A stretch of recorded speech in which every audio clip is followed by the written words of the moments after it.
Good morning, all of you. Good morning, sir. So today in this session, we welcome Professor Hiren Patel from LDRP-ITR Gandhinagar. He would be enlightening us all on the topic blockchain and research. Now, before we proceed, let me give a brief introduction about him. He is currently working as a professor and HOD in Computer Science Department of LDRP Institute of Technology and Research, Gandhinagar since January 2017. Before joining, he worked for SP College of Engineering as professor and head of computer and IT department for more than 11 years. He also acted as in charge principal at the Institute and Dean Faculty of Computer Science at Santal Chand Patel University. Now about his education, because it is very impressive, I want to elaborate it. He completed his PhD from NIT Surat with cloud computing as the domain for the research, and post-graduation from MS University and graduation from SP University. Having more than 15 years of teaching experience and has around 44 research papers in various conferences and journals.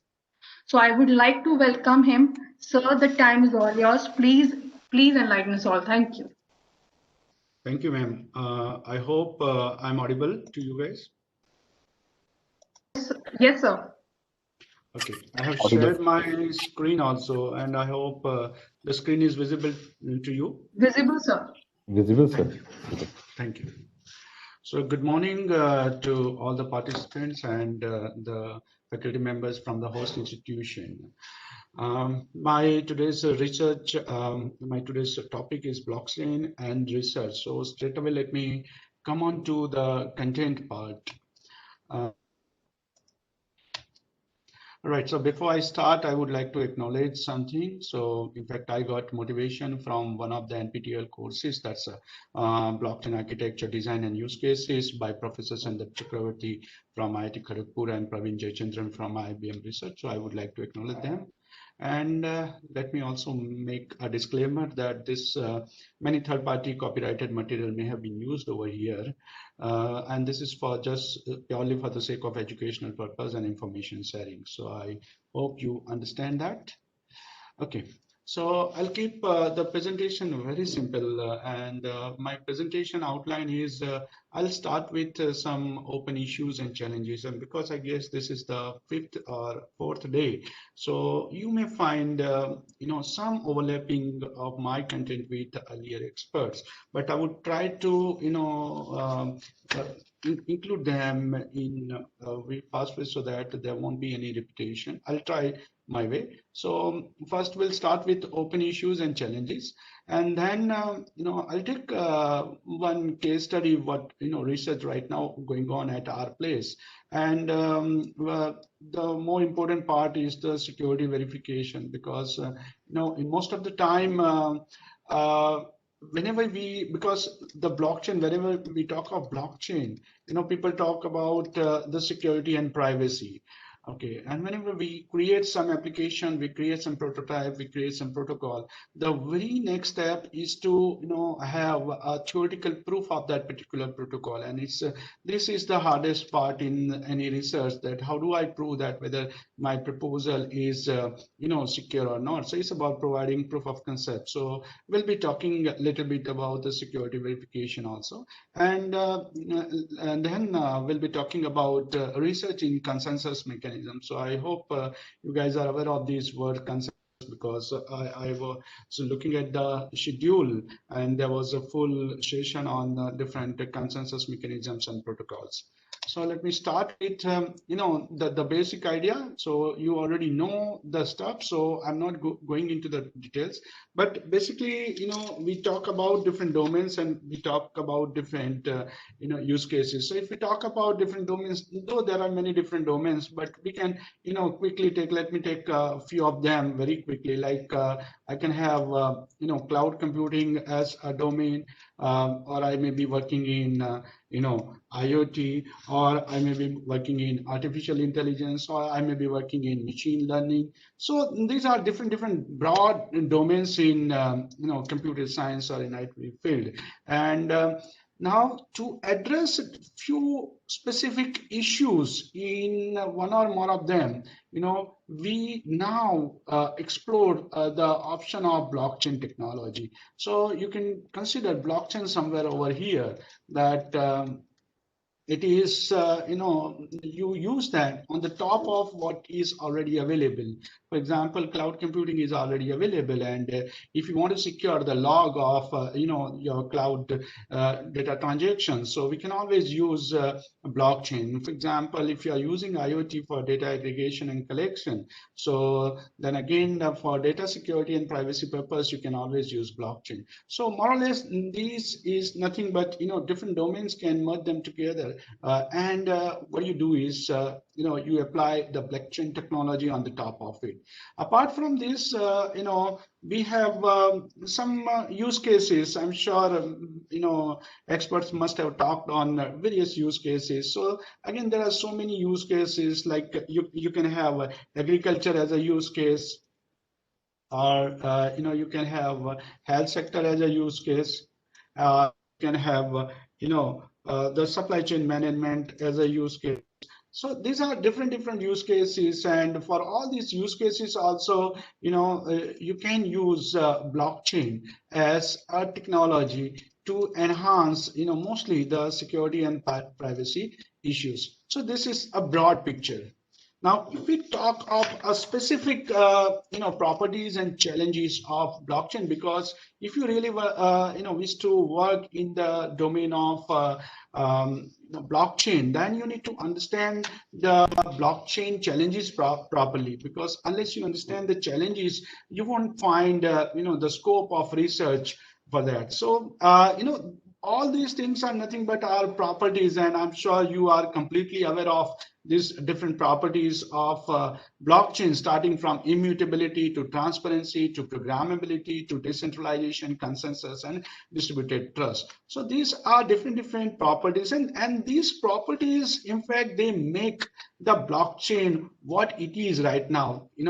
And so these are, obviously the pros. But with every, property of blockchain, there are some, other side of the coin also. So we need to look into those other side of the coin, and that restrict the blockchain to be, adopting very widely in industrial scenario. So the very first, if we take up immutability, we know that it is the strongest part of blockchain, and that makes the blockchain wonderful. But at the same time, immutability, it makes the system very inflexible, because sometimes, you really need to change the data, maybe due to some legal reasons also. But blockchain won't allow you, because once the transaction is committed, there's no way you can change it. All right, and participants in the public blockchain is also anonymous, so which raises privacy issues. So that's a very first one. And so far as the transparency is concerned, because this is also something that makes blockchain a beautiful concept, because everyone knows everything what is happening inside the blockchain. But this leads to some sort of privacy issue, or sometimes information leakage, if not directly, indirectly. So transparency and accountability are obviously the desirable factors in most of the instances. So this might not hold true for all use cases. For example, private users might be concerned about sensitive personal data, and organization might fear the leakage of confidential, let's say, financial information. So sometimes you would miss the organization, or the user would not like to, disclose the information or the pattern of information. Sometimes if you, encrypt the things, you would not, confidentiality will definitely be achieved, but sometimes even you would not like to disclose the pattern of information. Right. The third part is the programmability. So again, we know that the Bitcoin uses a script language, and which intentionally avoids complex operations such as loops, and it's a very rigid stuff. And if we talk of Ethereum also, so Ethereum uses Solidity, which is currently the most popular language. I hope you all know, you must have done some sort of experimentation on Solidity also. So it is mainly used for creating smart contracts. right? But which sometimes lacks the flexibility needed in legal contracts. So whenever we have some sort of legal contracts where we have to be very rigid to we have to follow those rules and regulations. So it lacks flexibility. I'm talking of the even solidity programming. Then about decentralization. So in our normal situation, of course, decentralization is taken as a positive point, but it has also cons on the other side of the coin. So disintermediation, right? Normally, the human beings, we trust the people whom we know, or we trust the people with whom we have been interacting. So same way in computer networking also, the nodes do not have interaction among them initially, but once they start interacting with each other, there is a concept of a trust or token of trust, and that gets on increasing, right? So over here, this intermediation may be seen as a major threat for those who hold strategic positions in existing supply chain management systems. All right. Then comes the consensus, and of course, we will be talking about the consensus in very detail. So I'm just not talking, because basically these are the protocols or the algorithms that we are talking about, and we'll later on see that what are those different bifurcation, permissionless consensus mechanism. But at this point of time, I'm sure you must be knowing about the proof of work or proof of stake. These are different algorithms, and they have their own issues. Like proof of work is having great issue of energy consumption, and proof of stake is having centralization of power, like few people may hold the entire network. So we'll be talking about that in detail in the consensus part, right? And the distributed trust. So in this case, the potential elimination of existing relationship, because as I said, relationships are very important. We make a transaction, we make business, we make communication based on the relationship that we are having with other people, right? In computer terminology. So the potential elimination of existing relationship and the emergence of economy that is controlled by automatically executed process is not without dispute. So this is really very useful to understand, because the disappearance of personal relationship might lead to undesirable consequences. So over here in distributed mechanism, there is nothing like central authority. There is nothing like group of nodes.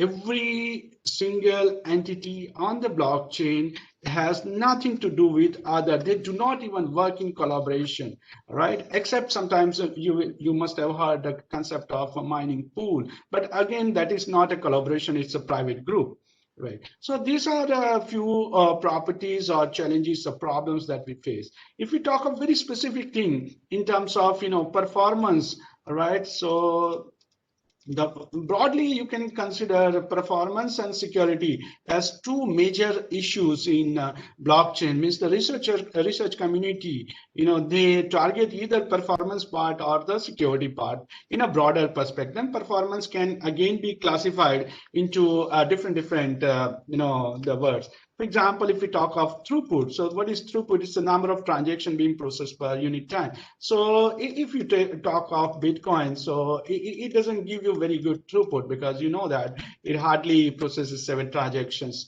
per second, right? So, and if you talk of latency, the amount of time before the transaction is processed, and in Bitcoin, it's very rigid that you cannot take the next block. Means you have to follow the concept of 10 minutes, means every 10 minutes. That's a rough time that is required for creation of the next block. So you have to go with that, thing. And to control that, we have a concept of difficulty, which will not be talking right now, because the Satoshi Nakamoto somewhere in 2009 introduced that part, right?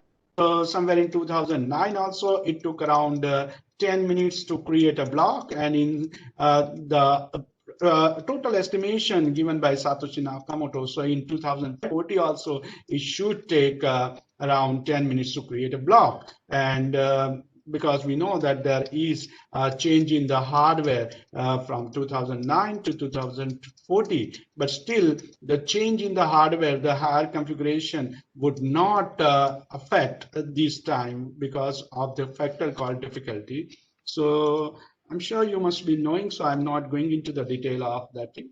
Then size and bandwidth also it matters. So blockchain keeps on growing, and hence this like copying the entire the replica of blockchain with every client. So there's a lot of bandwidth required for that. So that is also an issue, and research community also work for an alternative approaches to this problem. And wastage of resources also, so redundant data transmission, because even if there are 1000 blocks already mined, and then if we have next block 1001 number block, then also we will be transferring the entire copy of blockchain, that means 1000. In this case, this is nothing but the redundant data. So the redundant data we transfer, and that makes the resource utilization very inefficient. Right. Then these are various issues like usability, privacy, trustworthiness of the lack of standards. Of course, these are economical aspects, but these are yet to be seen. The regulations, like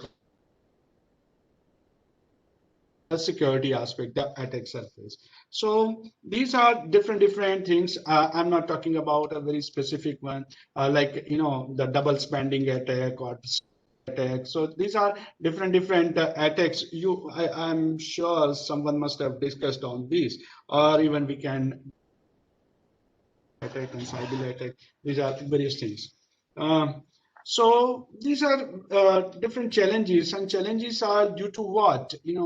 Because basically the technology is not yet mature. It's been there hardly over a decade, and lack of long-term experience blockchain, that is also an issue, and lack of blockchain use cases, though in last few years and there are many use cases coming up, but still we need a consolidated environment where the use cases are proven to be very I'm not, this is a wonderful Deloitte blockchain survey, but I guess I can skip this. Okay. So let me come to the part of use cases, because now we really wish to talk about the research aspect in blockchain. So with those basic challenges that we have seen, now I'll be sharing a couple of applications. Researchers, they work on one case. This one is agriculture sector, right? So I guess I was having the very last session of I guess Mr. Somesh. So he was also talking about the agriculture use cases.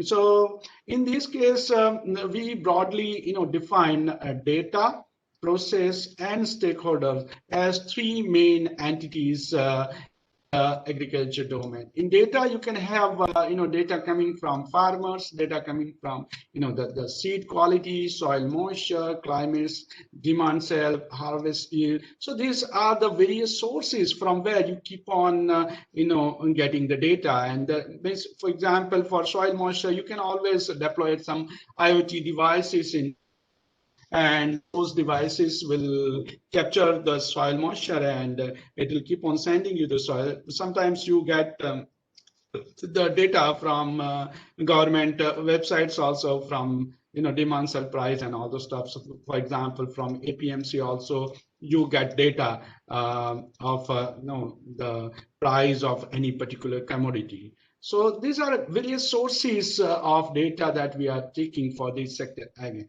Now, so far as process is concerned, there's tracing an item. Like for example, right from farm, there is a particular product that is being taken from the farm, and that product takes a complete path to reach to end user or you can call it consumer. So I need to check, I need to trace that particular product in this journey, right? It is going from various places. So I just need to make sure that the product is the original one and nothing has happened to it in terms of temperament also, whether it's a product or it's a document. So that's about tracing the items. The second is about the contracts or the agreements, legal agreements, and that are made between different entities in communication. So that will be the contracts. And of course,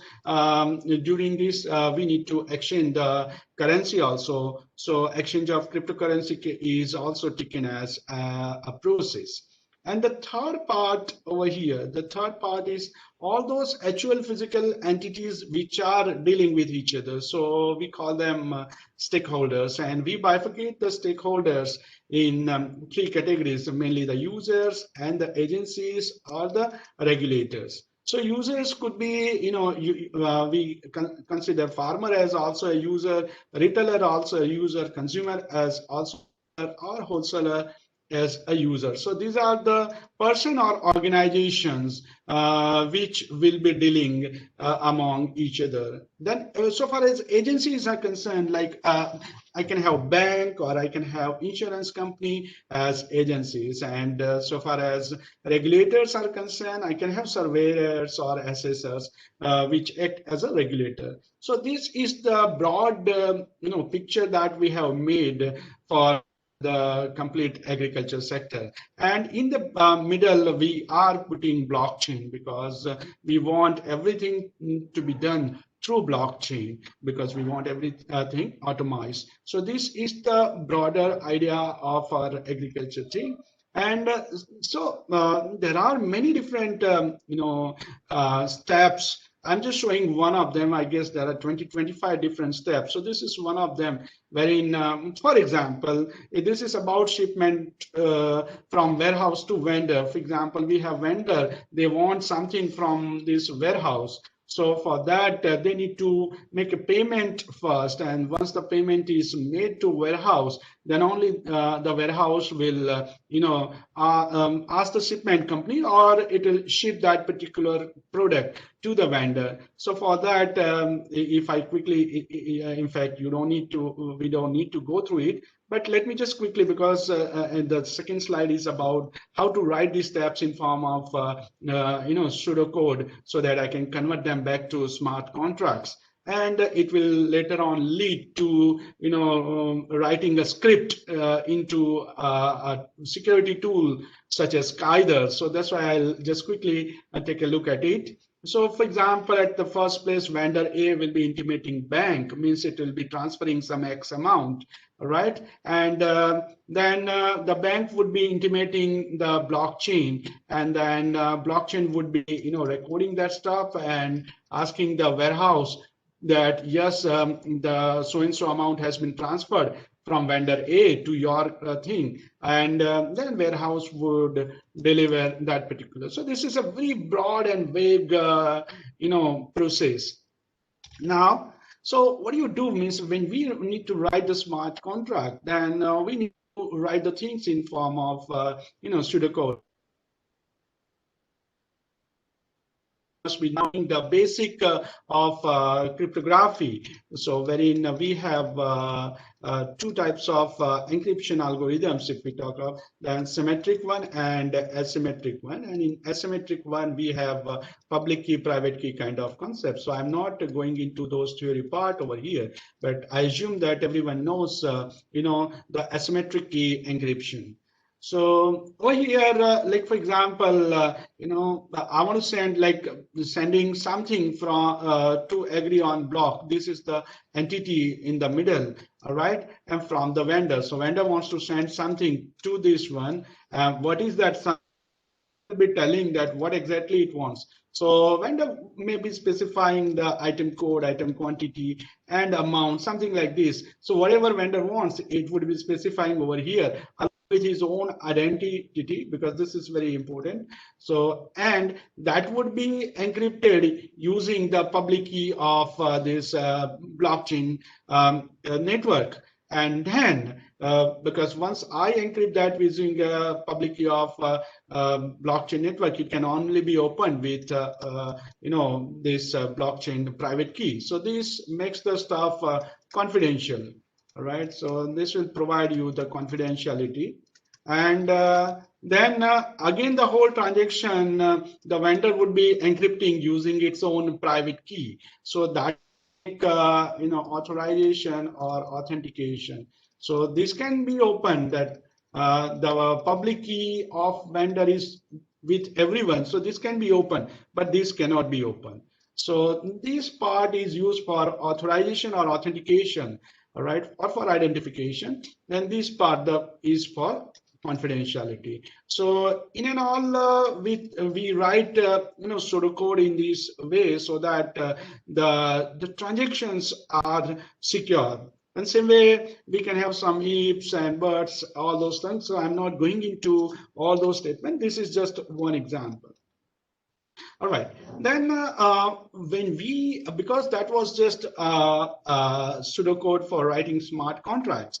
All right. So once the smart contract is written, now I need to verify, because in research, it is very important that if you develop a protocol, if you develop a prototype, okay, you need to give a proof of concept, or you need to give a solid proof to prove whether your protocol or your proposal or your this stuff is secure or not. And it must be secure against various attacks too. So the one way is you can simulate this attack, and other way that is using this tool Scyther. So Scyther is very easy to use but very solid tool, wherein you write scripts in SPDL coding format. That's a security protocol description language, right? And in this one, what do you do? Like, again, this is not very difficult. This is very simple. You define the protocol that you wish to write, because in my case there are around around 15 to 25 different protocols. So you can write all those protocols over here. For example, we are talking of shipment protocol.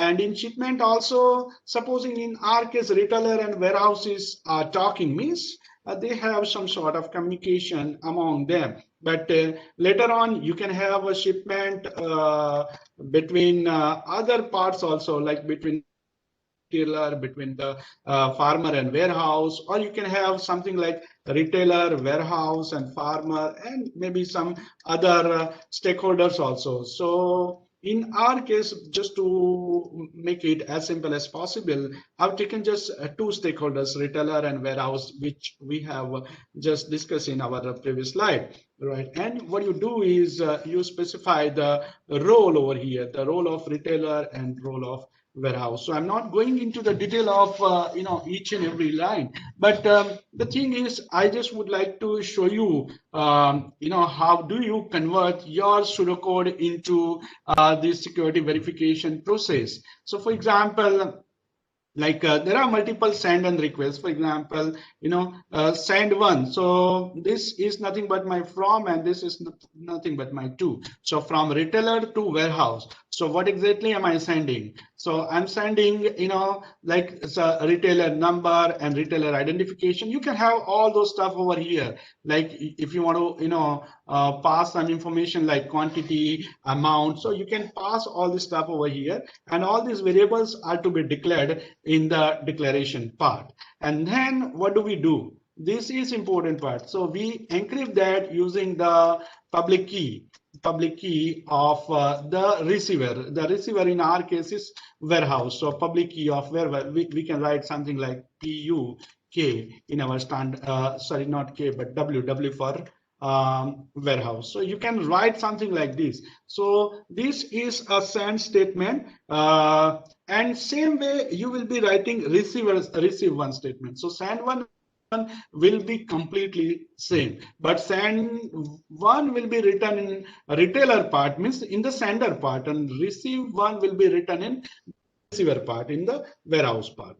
Or then in second case, supposing the warehouse becomes the sender. So in that case, warehouse writing something over here, and then it would be received by the retailer. And same way, you can just keep on doing all those transactions, put all those transactions over here in send receive cases. Then comes that the security verification, and for that we make claims over here. In case of Scyther, what do you call it, a claim? So you make claim. So over here, claim underscore retailer 123. So no matter you can have n number of different claims. So what exactly you want to check? For example, in this case, I want to check the secrecy of this particular variable and retail. So and retail is a variable and which I am passing in my communication. So I want to check the secrecy of that particular variable, and this either will tell me whether particular thing is secured or some sort of attack may happen on it. So I'm not going into the detail of all stuff, but there are many different things which you can write it in very easy fashion, and you can check all those different attacks that may happen on this.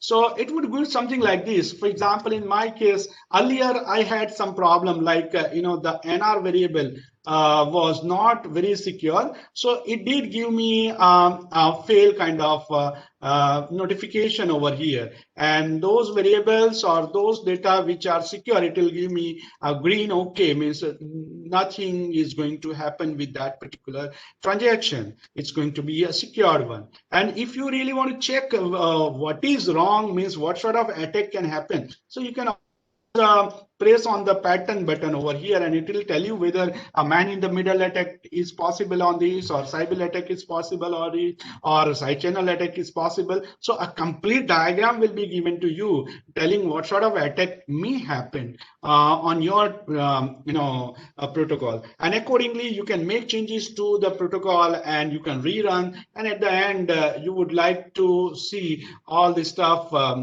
getting okay, so that you can prove that no attack is going to be happening on my protocol. So that's a security verification. So again, we can press on this trace pattern to see that this sort of trace pattern you are going to get. And because these are the trace pattern of OK kind of protocol, means then there is no attack happening over here. So in this one, otherwise, if there was an attack, like in our case like this, if I press on this one, then in that case, I may get a complete diagram in this way, telling what sort of attack may happen. And then you can secure that particular part, and you can rewrite the SPDL code, and then you can see whether the things are okay or not. So again, these are very interesting and very easy stuff, but we do not have enough time to look at all those stuff. So, but if you get a chance, you would definitely like to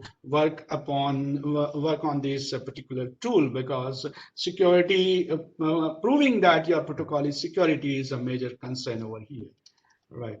So once the things are okay, you will get a security verification like this, right? So that's a very first, the use case that we are working upon. That's an agriculture one, right? And it's a huge one, because in agriculture there are many different things, and data also, because in our initial part I did tell you different sources of data. So like security comes over here also. Like if I have installed some IoT devices on the field, all right, and if the data is being sent from IoT devices to, let's say, some edge computer that you have installed on the the farm itself, and from the edge computer you are passing the information back to your cloud, and from cloud then you are communicating with the application that you have developed in your mobile. So in this complete cycle, the transaction, the security of every transaction, security of data communication is very important, but it is a separate issue. So I'm not, because we really are interested in the blockchain research. So in that case, it would be more on the networking research. So I'm not discussing that part. Right. So if I quickly just show you one more use case at our place that we are working in just one slide. So over here, we are trying to, this is just a vague thing, because some of the work have not been published, so I'm not disclosing each and every diagram over here, but this is just for the sake of understanding. There is no harm in showing this stuff. So for example, we are talking of some, securing IoT devices for any application. It could be anything. It could be healthcare, or it could be something like the agriculture that we have been talking. So what you have is, all those IoT devices and the different data originator. For example, we are talking of temperature or humidity, or maybe, if it is educational system, we are talking of student data. So all those things will be communicated to IoT devices. All right, and IoT devices would be talking to some data aggregators. So because IoT devices are resource scarcest, they do not have enough resources to store all those data. So what they mostly IoT devices are store and forward kind of devices. Of course, they do have little storage and stuff, but mainly we expect the storage as a separate. So over here we are having data aggregator. So it would be, storing all the data which is being received from different IoT devices, right? So then once this thing, this could be your edge machine. You can consider that this could be your edge computer, all right? And that is attached with cloud. You can use Amazon Web Server for a cloud. So that is attached with the cloud. Even this is a local copy. For some time, the permanent storage would be cloud. And then from cloud, this is the mobile application. We are talking about third-party user. So they would be requesting data from this mobile application to the cloud, and our blockchain would be somewhere over here. It would be, in our case, currently we are working on blockchain with data aggregator, because we want to make sure that of course, broadly speaking, we are working in the security part. But if we go in little more detail, for example, we are talking of different logs over here. So we want to make sure that the logs, means transaction logs, we are talking about. So the transaction logs have not been tampered. All right. So for that, what we are going to be doing, of course, you must be knowing the Markley Markley tree. So in that case, we use this concept of Markley tree, wherein we have all those transactions over here, like all those transactions that we store in this aggregator part, and we would be creating hash codes for each of them. And then again they are combined, then again they are combined, then again they are combined, again they are combined. So I guess you know what is a Markley tree, and at the end we are having a Markley root as a combined hash code for all these transactions. All right, so that I'm going to keep it over here, so that later on, if I really wish to check the integrity of my transaction logs, so we can easily check integrity with this Markley root. And if someone tries to tamper any of the transaction log, and in that case, the verification module would not allow it, because the moment someone tries to change it, the verification module alerts and discard that particular illegal transaction. So this is just a general idea of how you can use blockchain with IoT, or blockchain with agriculture sector. So now if I go to the second part of my presentation, that's a distributed consensus. So in this particular case, because now we want to have because many different researchers, they work in this consensus mechanism, because the origin of blockchain, that is the Bitcoin, and the algorithm POW is of course that's good for this application for Bitcoin, but POW may not be taken in its original form for other application.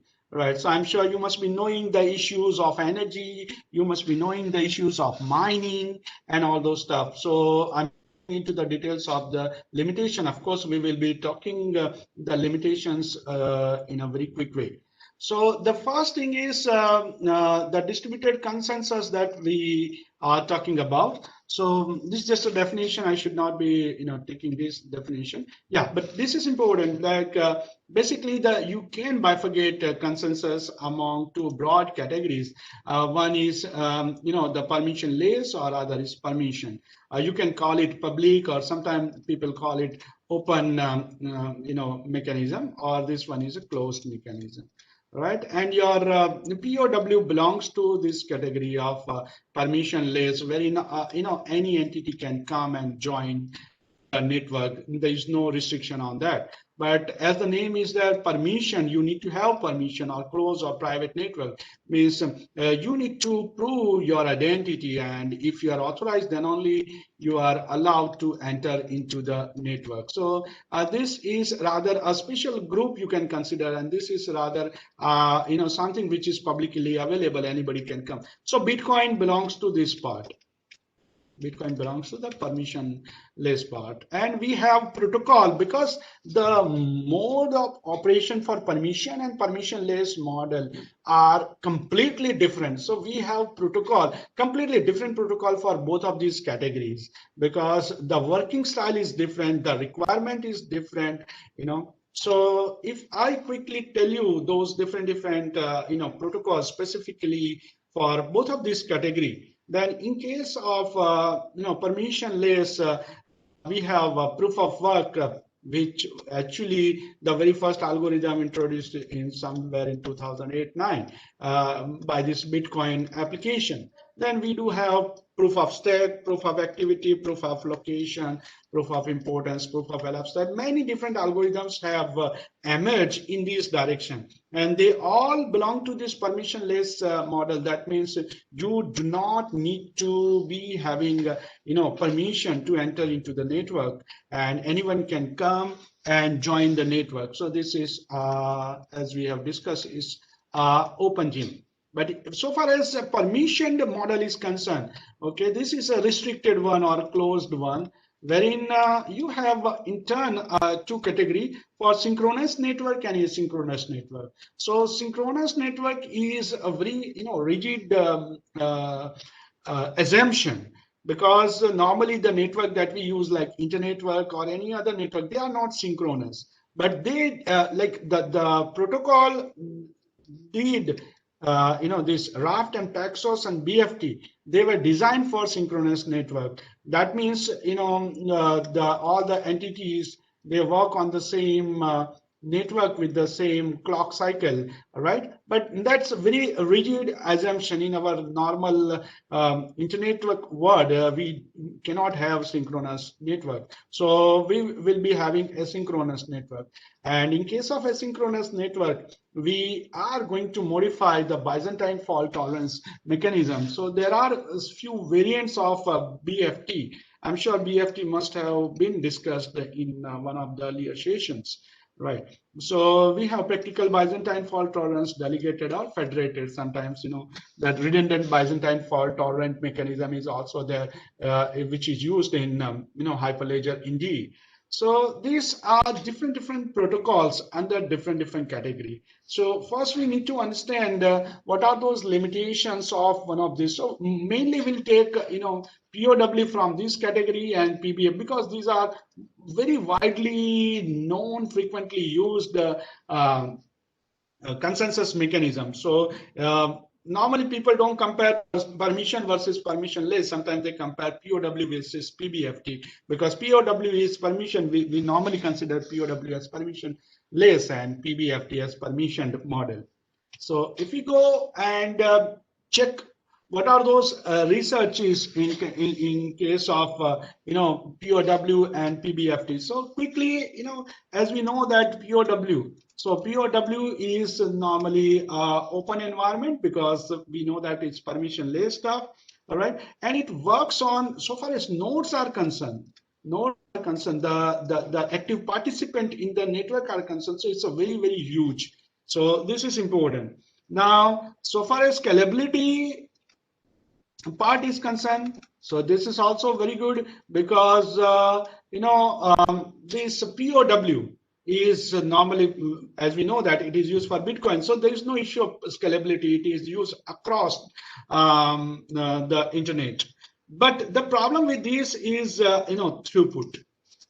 Because if you know that in case of Bitcoin, there are some numbers which you do not like to see, that 7 transactions per second, then 10 minutes per block, and around 1 MB of 1 MB per block. Though this was actually devised by Satoshi Nakamoto in somewhere in 2009, but and now it has gone up to 8 MB. But again, there is a trade-off between trade-off on this factor of size. All right, because later on we'll be talking about an issue of fork, wherein if the block size is large, then we may have to discard some block, and in that case it would result into the consumption of a lot of bandwidth. So there is a trade-off between trade-off in terms of selecting a specific size of a particular block. And this is about proof of work or open thing. Now, so far as practical Byzantine fault tolerant mechanism is there, PBFT, it's a closed environment, permissioned environment, all right? But so far as scalability is concerned, it is not having a good scalability, and most of the research, they have very few numbers for testing. Like they test with numbers like 20, 30. These are very small numbers, like PBFT algorithms that they use. So scalability is a very huge problem over here. But they do provide a high transaction throughput. So this is the great benefit over here. So you can have in terms of hundreds and thousands of transactions per second. So that was an issue with this proof of work. So this is a broad comparison between POW and PBFT. So as we know that scalability of POW is not an issue, right? Because it is having, of course, the limitations are 10 minutes per block and 7 transactions per second. Because if you compare this with MasterCard or Visa card that we are having, so they are having like millions of transactions per second. So you can compare this 7 transactions per second versus millions of transactions per second. So they do outperform. So these are the problems with consensus, okay, POW consensus.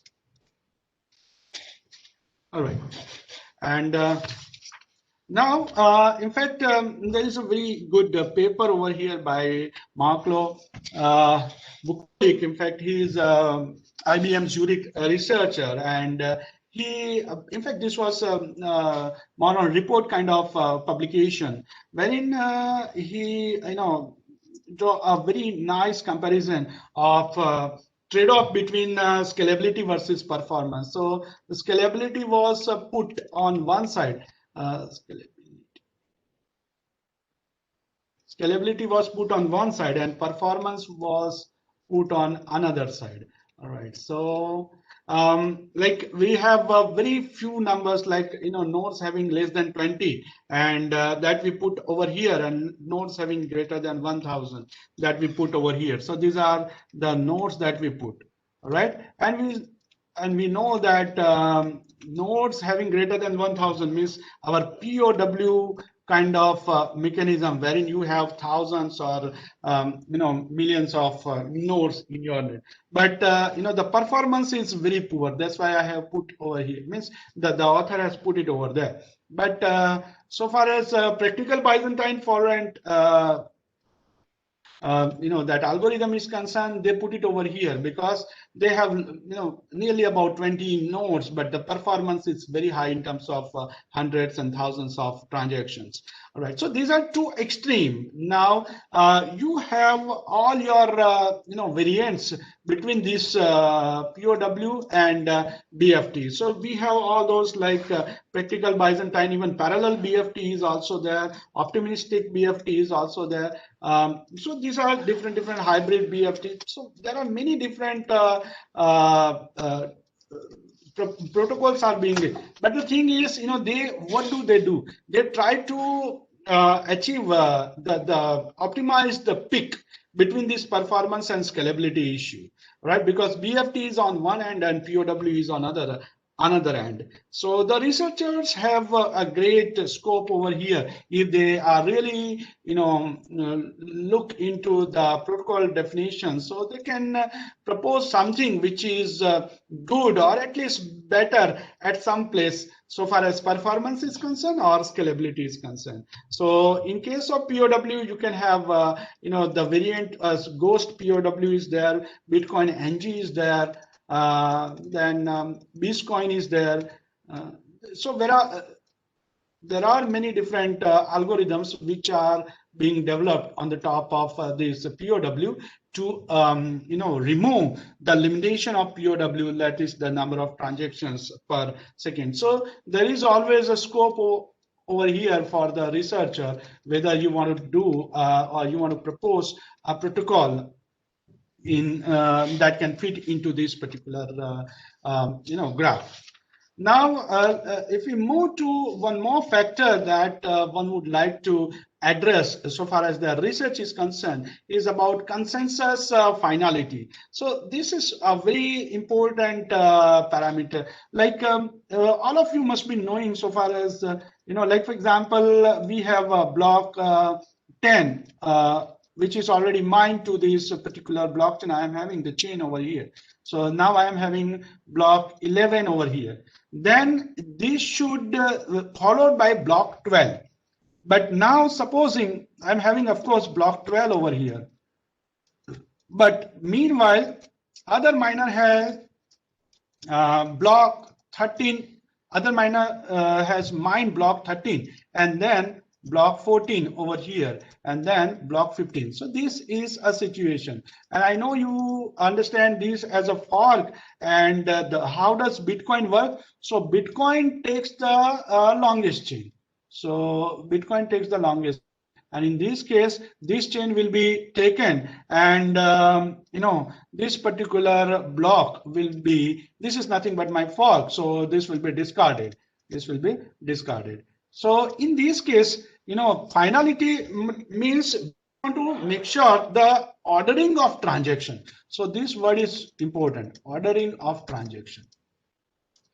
Ordering of transaction. For example, in this one, in case of B1, I'm having, I'm having all those transactions like transaction, let's say 1 to transaction 100, for example, then from 101 to 200. Then I have taken, for example, 201 to 300 over here in B12.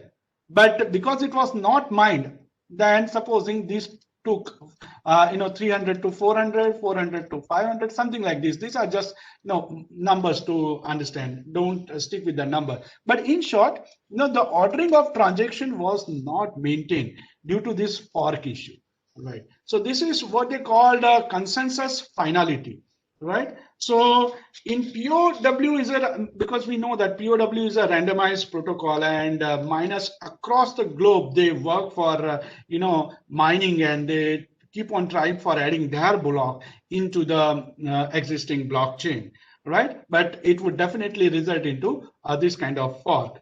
But in case of Byzantine fault tolerant, okay, you can always remove this problem of ordering, because Byzantine fault tolerance is not, this is a challenge response protocol. Normally, if we talk of in our computer terminology, they call challenge response protocol, because challenge is given to all the miners in form of puzzle. So I'm sure you know the puzzle concept also. So puzzle is a kind of thing wherein transactions are given, like all the transactions are given, and one nonce you need to find out, and you put that stuff into hash code and you generate the hash code. So this is the simple puzzle that everyone is supposed to be solving. So this could be SHA-256 algorithm. SHA-256. This could be all your block information, your block header, the transactions, the nonce, then the previous hash, the current hash, all the stuff you can put it over here. And now this hash code is also known in advance. Known means it is given that you need to generate a hash code with, let's say, leading 8 zeros. So it is also given, right? This is nothing but my difficulty factor that I was just talking. So this is given that generate a hash code with, this could be anything. The other part could be anything. For example, the hash code is 256-bit long. All right. So I want the first 8-bit to be 0. Another bit could be anything. So there'll be, because it is called discrete logarithmic problem, DLP. Means for this particular thing, I can have multiple answers. All right. But for all the multiple answer, I need to make sure that these leading 8 bits are nothing but 0. Right. So this thing is given, this thing is given, even the hash code is given. So only thing which is not given is the nonce. Only thing which is not given is the nonce. So you keep on trying. So what miners do, they keep on changing the nonce randomly, and it is just a trial and error stuff. But because it's a computational problem, we can use highly configured mining infrastructure to get the result at earliest. All right. So this is about the challenge response protocol being used by POW. But PBFT is not a challenge response thing. It is a message passing thing. All right. Because in case of PBFT, we have a closed network. So everyone knows everyone else. All right, so we have a network like this. So for example, there are 5 nodes. So everyone knows that what are those different nodes existing in this one. Yeah, there may be active or inactive nodes, but they know that who are those registered. So normally the information is propagated to all using this message passing mechanism. So because of this, there won't be a problem of fork over here in case of PBFT. So this is something what researcher would be interested in, the consensus finality. So we would definitely be trying to avoid the fork so that the transactions are kept in order, right? So for that, the Bitcoin NG is a kind of protocol that is used to combine the strength of both of these, POW as well as PBFT. So Bitcoin NG is an attempt to avoid this fork. Of course, it is not avoided 100%, but it is a very good attempt. And then there is a variant, or there is an extension to Bitcoin, what they call a Beescoin. So that is a very nice example of an attempt to solve this issue by combining 2 different concepts. One is from the permission list, other is from the permission network. All right. So second comes, as I said, Bitcoin NG. So Bitcoin NG is an attempt to solve the problem of this consensus finality issue. So what are those problems with POW? We know that the scalability, in terms of scalability is good, but the block frequency, block size, and transaction per unit. So these are the problems. Along with we have a issue of fork that we have just discussed. Right. So we really need to work with the consensus finality. And yes, this is also a very important problem that researchers should be looking at. Sometimes miners are having very good computational power. So we know that in we have 2 types of things. So computational cost, sometimes we use the word, and communication cost.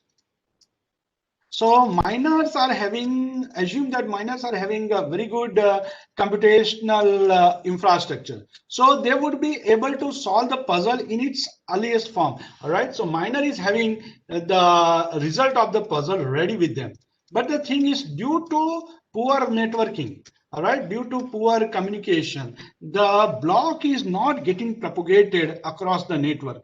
And in that case, what will happen? The miner will be in a disadvantageous position because it has already it has got the solution, it has already solved the puzzle, all right, and the block is ready to be mined, but due to poor networking, due to poor connectivity, the block could not be propagated to the different nodes of the network, and due to that problem, the other miner can or may be able to mine his block into the existing network. So this is also a problem the researchers community should be looking at, that what if the miners are having poor connectivity. So can I have a variable or liveliness or freshness kind of variable that tells the time of the block creation, right? So this is just an idea, but we can always think of different options to look into this particular issue. So what is Bitcoin NG? Because now we have discussed about the problems with Bitcoin. So Bitcoin NG, there is a concept of leader. In case in our Bitcoin, we had a concept of miner.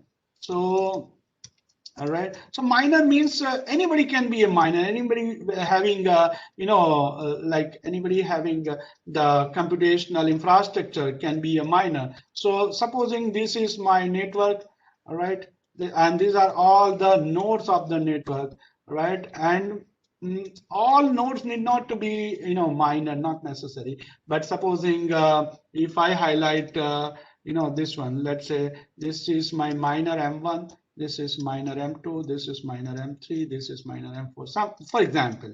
All right. So what they would do, they would try to be competing among each other. All right. Because the puzzle is propagated across the network. All right. So those who are not miner, we can call them, let's say, clients. Say C1, C2, C3, C4. So these people, they don't care about the mining reward, or they don't have maybe sometime enough infrastructure to mine that stuff.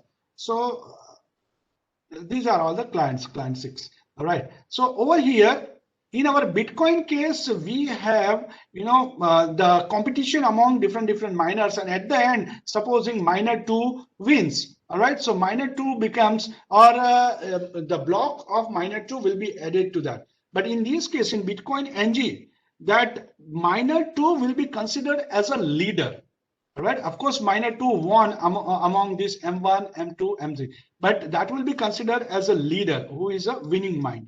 All right, and his job is to serialize the transaction.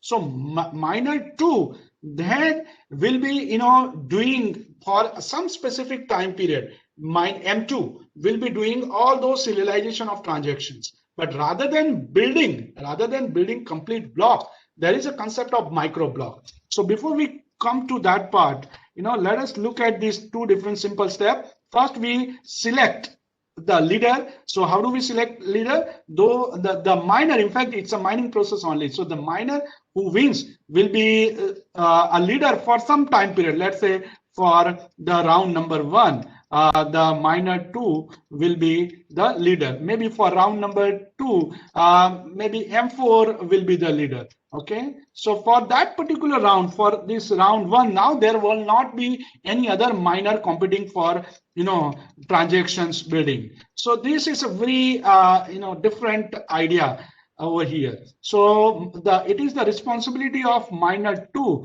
to serialize all those transactions. So this is a basic idea of Bitcoin NG. Now, so what do we do in case of our the normal Bitcoin? We have a concept like this. We have all those blocks, block 1, block 2, block 3, block 4, almost of the same size. All right, and we draw arrow like this because we have a previous hash stored. Supposing this is block number 100, 101, 102, 103, 104, likewise. All right, so we know that how the hash code and everything is stored. So this is the basic idea of Bitcoin. But in case of Bitcoin NG, the idea is change a bit rather than block. All right, rather this is my complete block having all those. You can consider this as 1 MB block having all those transactions. Right. So in case of Bitcoin, what we are having, Bitcoin NG, we are having a key block over here.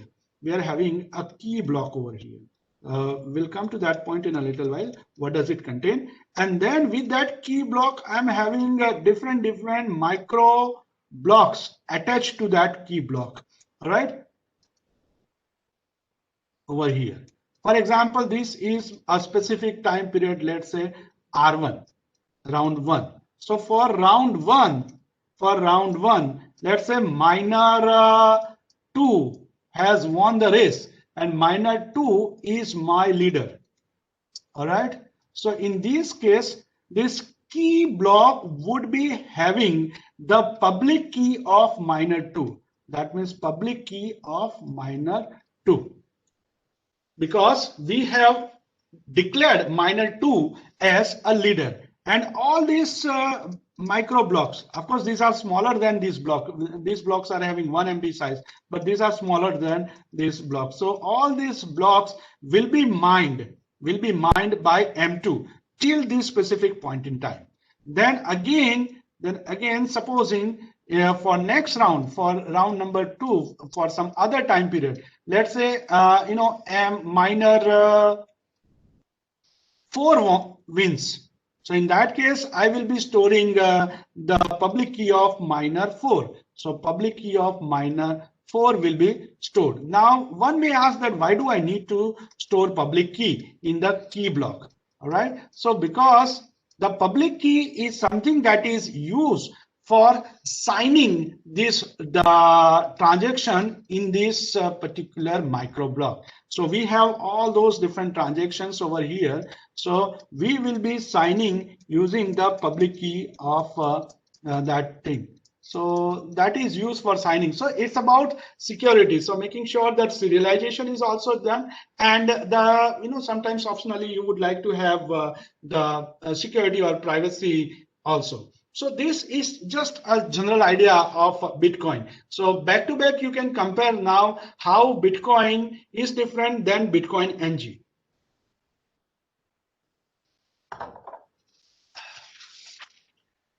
All right. So now, so if we talk of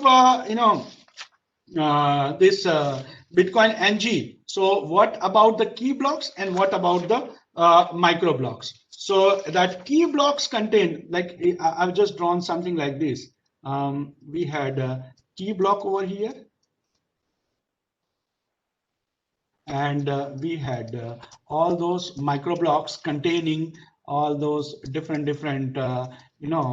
transactions over here. You can have like transaction 1, 2, transaction 100 stored over here, transaction 101 to transaction 50 stored here, something like this. So we have all those transactions over here. So let us try to look at, and this one is nothing but my complete round. Okay, let's say R1, and for this R1, the leader was M2. Leader was miner 2, for example. All right. So what about the key block? What does it contain? Okay. So of course, like in the our regular case, the key block would be having, if I erase this, the key block would be having, of course, reference to the previous block, means the hash of the previous block, which was there in our case of the regular Bitcoin also. Then of course the timestamp, it is having the timestamp. Then it is having coin-based transaction. So this is also very important, coin-based transaction, right? So that is, we know in Bitcoin, we are having 2 type of transaction. One, you get it in form of reward. Okay, reward means the miners get this thing, and other is something like A sending B let's say 0.5 BTC. All right, so we have two ways to receive bitcoins. So in this first case, when the miner actually receives a reward from the system itself, then that particular stuff will be put over here in the key block. That what, for example, existing, we get in case of Bitcoin in 2020, we get around 12.5 BTC per block. So this is the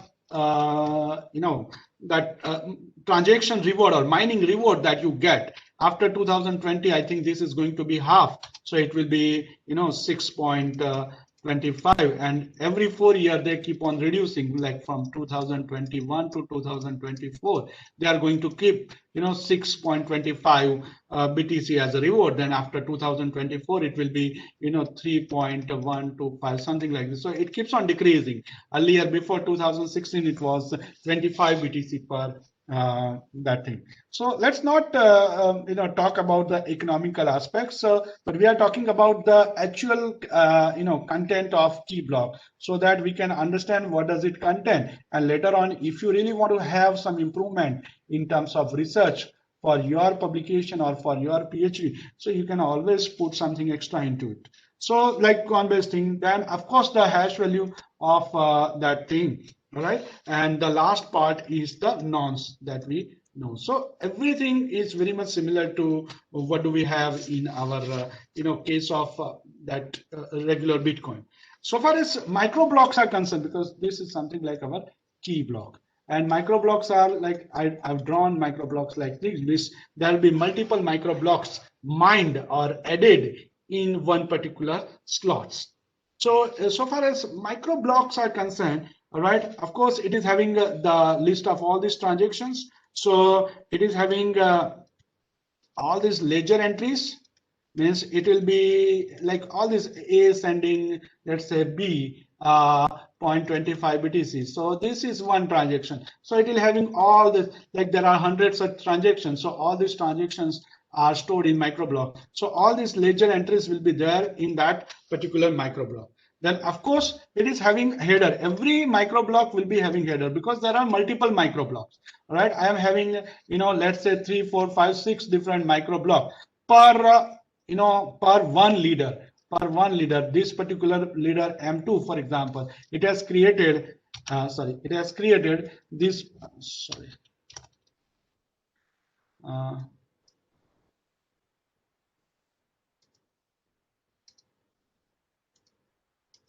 all right, so it has created different micro blocks over here with different transactions.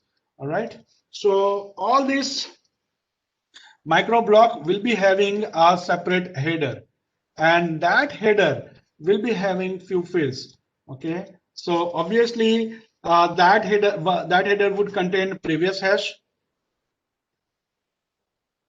For example, if this is the very first one, it will be null. If for this case, it will be the hash of this previous one. Then of course the timestamp. Then of course, the Markley root, or what you call that, because there are, let's say 100 different transactions. So you can create a tree like this for all those transactions. And at the end, you will be having the Markley root. So that is nothing but the hash of that particular micro block.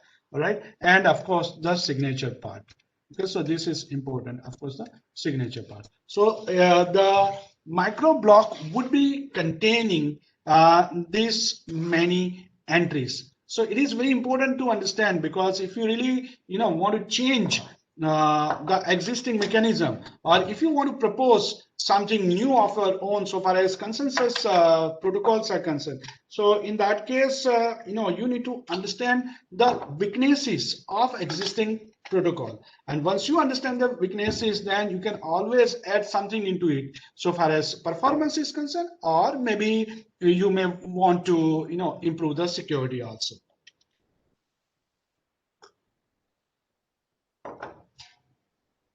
Now, basically, this was actually designed to avoid the fork in case of Bitcoin. But in NG also, we do not 100% solve the problem of fork over here. For example, a key block is created. Let's say block is a key block is created, and so A is my miner, for example, and A has created micro block like A1, A2, and meanwhile A3 is also created, A4 is also created, but while A3 and A4 are getting created by A, the other key block was created, a B, because that, in that particular time stamp, that thing is over. So other miner has become, this leader for that. And that has started creating B1 and B2. That has started creating B1 and B2 and B3, something like this. And then let's say C block, and C block has also started creating C1 and C2, something like this. All right. So in this case also there is a fork, and as we know, at the end it would keep only the longest chain. All right, only the longest chain. So in this case, A3 and A4, this particular micro block, A3 and A4, this will not be taken into consideration. This will be discarded. So all those transactions which are there, all right, let's say transaction 500 to 600, for example, just a number, and transaction 601 to 700. So these transactions are now again to be mined in some later block. Let's say in C2, all these transactions are to be mined. So in Bitcoin NG also, of course, the problem of fork that we had in case of Bitcoin, in that case, I had a complete block which I discarded. And in this case, I am discarding only a micro block, a part of it. All right. So wasting, let's say 5 MB of data, and wasting, let's say 250 bytes of data. So it's a different stuff. I'm just giving a random number. Let's say 250 KB. Okay, so obviously this is more costly, this is less costly, but still Bitcoin NG is facing some problem. But so far as bandwidth is concerned, so far as performance part is concerned, Bitcoin NG is much better than the Bitcoin in this fork issue. So I hope things are understood properly. Can we take some feedback, because I feel like talking only.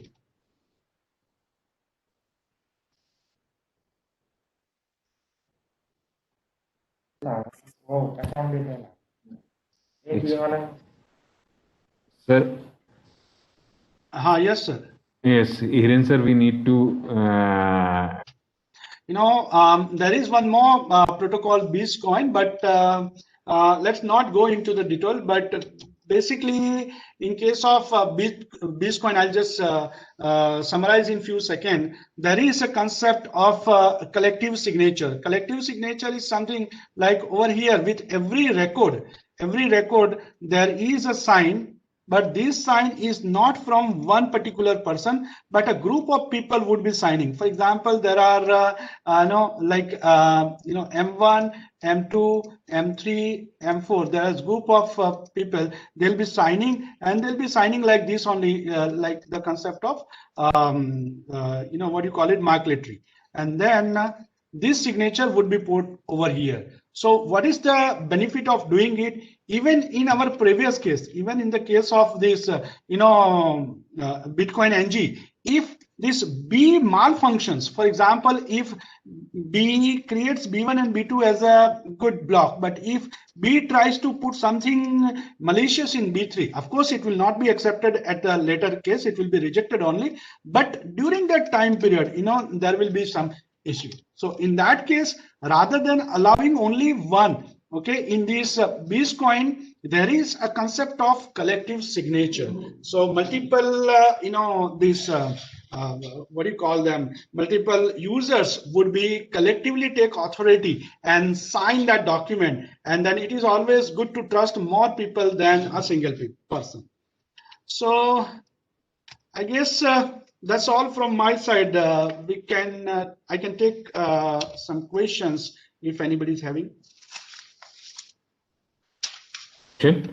Now, if Kanikaji, you are there?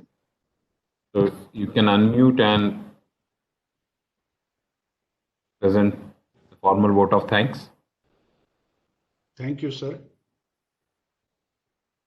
I think there is some connectivity issue over there. So I'll take the part then. Professor Hiren, it was really a wonderful session and a very informative session. What you explained about Bitcoin, the forks, and the blockchain basics, starting from the basics and going up to the research part. We all thank you on behalf of the entire Faculty of Engineering Technology and all the participants. Now, may I request the participants to please open up their